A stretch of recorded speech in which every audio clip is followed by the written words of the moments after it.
Hey guys, Ray from Love You RV and Boat. Today I'm going to look at another Guta tire pressure monitoring system. This one I've been using a couple of years now, and I reviewed it. I'll link back to that if you're interested.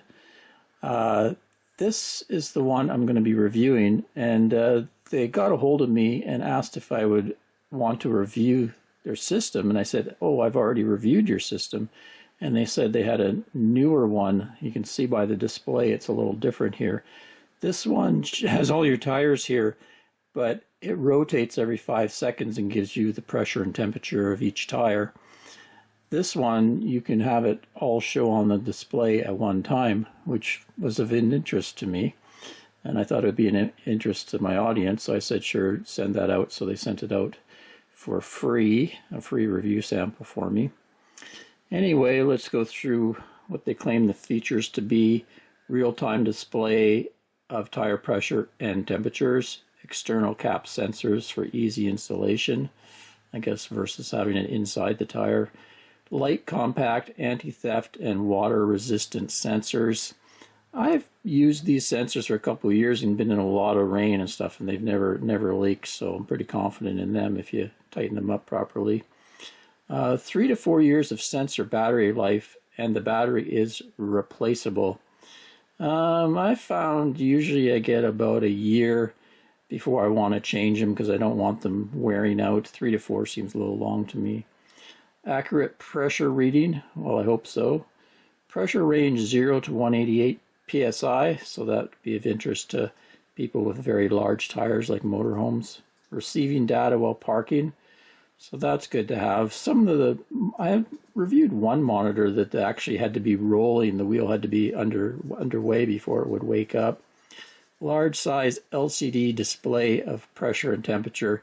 So I do like having an LCD display versus a color backlit display, just because often we're traveling with a lot of sunlight, especially in the desert, and it can wash out anything that's a color backlit, but the LCD I'm still able to see fairly clear.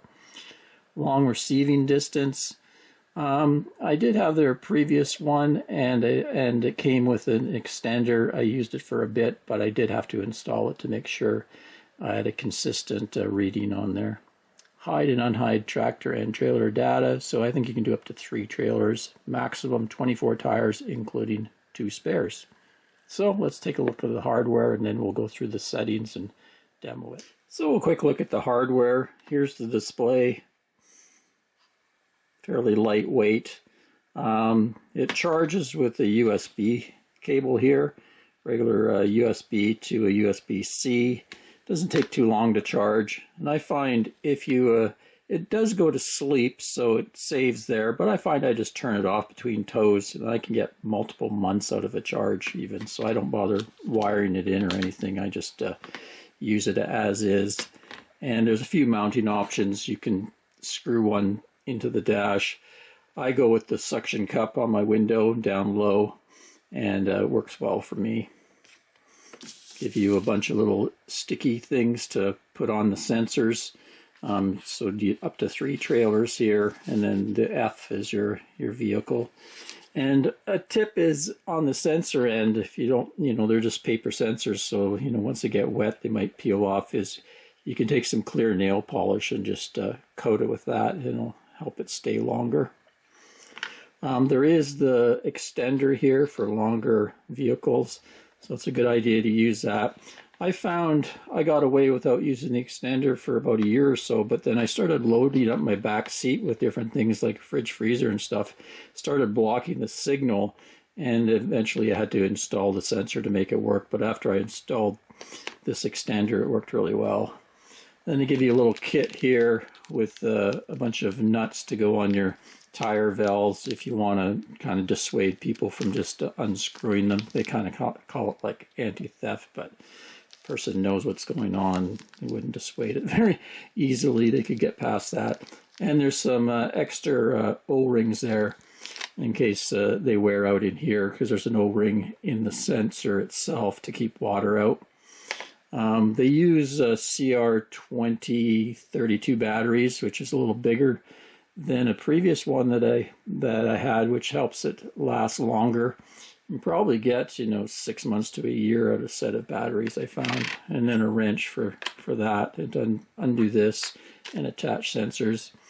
There's kind of a 3M thing here with Velcro. I guess if you wanted to put that on and off, didn't want to leave it on your trailer. The wiring is pretty straightforward. You just need to find a 12-volt source. They've already included the fuse for the wiring, so a lot of people will attach it somewhere near their batteries, or it's pretty easy to find 12 volts in an RV. Anyway, that's about it for the packaging. Very similar to my previous model. Closer look at the sensor. See where the battery fits in there. And that looks like the little antenna wound up top. Some other brands that use more metal. This is more plastic, but trade-off is it's a lot lighter than some of them, so it's a little easier on your valve stems. Although I would recommend, especially on your trailer, getting metal valve stems installed, just because of the extra weight. When you first turn it on, it takes a while for it to sync up with the tire sensors. Usually I find just within a couple minutes it's found them all and it's synced up. You can see them slowly appearing here.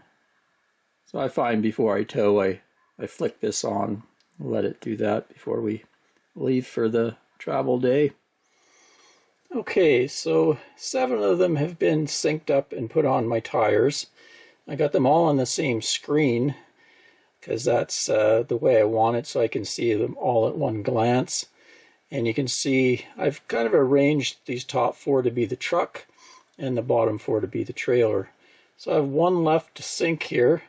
So I've left it over so I can show you. So you hit the code button, hold it for a few seconds, and you'll get in the settings screen. There we go, and you can see it's flashing. So I can use the plus and minus buttons to move that around different places.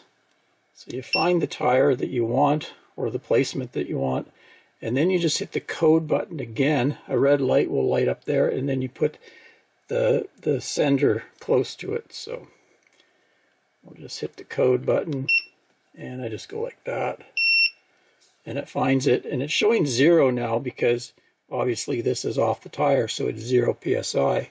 So once I save this, I should get a warning. Hit code again to save everything. There we are. So now you can see that one showing 0, and I get a flashing exclamation mark, tire problem, and also shows it flashing there. You can kind of disable the sound just by touching any button, but it keeps telling you that something's wrong. So we'll just screw that back on the tire here.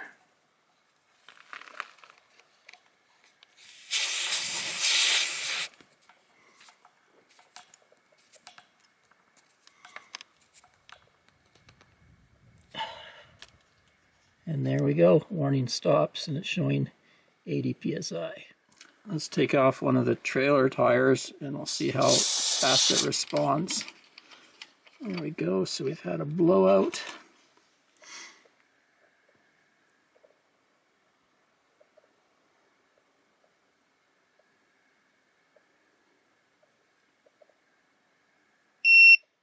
And it took quite a bit before it found it. I'd say at least 5 to 10 seconds. Put it back on.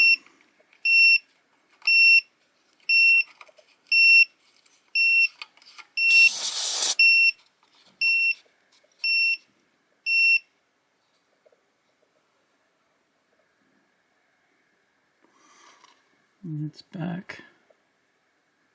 Try that again.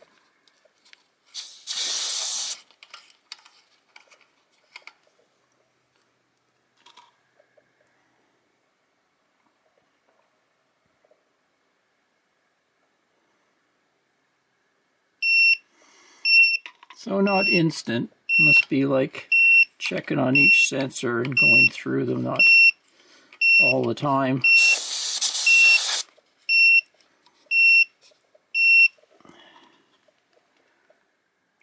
So this diagram is showing you what can appear on the screen.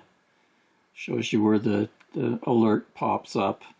And at the very bottom in the middle, there's also kind of a Wi-Fi symbol. And if you're using the Wi-Fi, the extender, that signal will show there that you're hooked to it.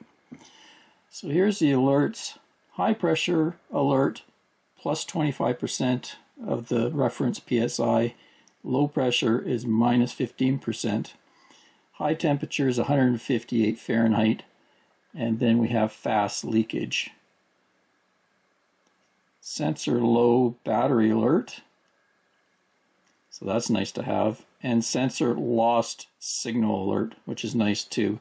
Say you're traveling along and one of your trailer tires flies off, because if you have a tandem trailer, you might not even know the tire is gone because it'd still be rolling along on the other tires. So that's good to have.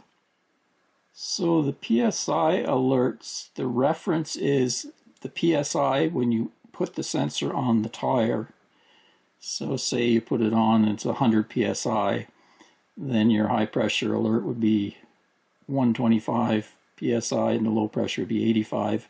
If you wanted to adjust that, you'd have to reset the tire pressure to something different, then take the sensor off and put it back on, and it would change the settings for that, which is okay. I really like to be able to customize everything, and the previous model that I had, I could customize everything. And I've kind of read online that the previous one of this model you could do it, but somehow they've taken that feature out, and I talked to their support network via email, and they confirmed that they've taken the customization away, which I told them is a big negative for me. Not so much the PSI, but the high temperature alert, I find no way to adjust that as well. It's kind of set for 158. I like to set mine on my monitoring system somewhere about 115, because it's rarely ever goes over that. I don't tow in really hot weather, so I rarely ever get that high, and it would alert me sooner than 158 would. So say I was dragging a brake on my trailer, or something's wrong with the tire and it's heating up, or one of the bearings on my trailer is becoming faulty. I'd rather know sooner than later. A lot of places you're going along a road and there's not even any shoulders to pull off, so you're going to want to be alerted really early that you have to go pull out and check something. So I have to say that would stop me from buying this particular model, even though I wanted having all of them on the screen at one time as a bonus rather than cycling every few seconds. So here's where I normally mount mine, give you kind of an idea. Zoom in here so you can see what the display looks like. That's what it looks like to my eye. So it's easy to see even in the bright light. A little bit of reflection there, but you get the idea. There is a backlight that comes on and has a sensor, so in the dark it lights up. I'll come back once we get a little darker here in the desert and give you a look at that.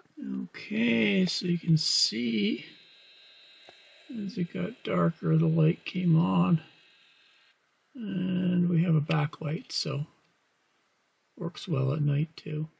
Well, I just finished a tow test. Went around 3 or 4 hours, 150, 200 miles, no problem. Everything was solid, didn't lose any sensor signals or anything, just like the other one. I find these are pretty good at having a good wireless signal. I did like having all the sensor data on one screen. That was nice. Although it's kind of a bummer that if you want to see temperature, you have to push it. Shows you the temperature of the tires, but then it just flips back after maybe 5 seconds to PSI. So if I want to keep tabs on temperature, I don't have the choice of having the temperature on screen. I always have to have the PSI and push a button to get the temperature up. So it'd be nice if it would cycle back and forth, maybe, where it would show this screen for, say, 5 seconds and then the temperature screen for 5 seconds. But overall, it's be pretty good if you just want an easy to set up and you don't really care about too much customization. You just want the alerts. Till next time, Ray from Love the RV and Boat. Cheers, guys.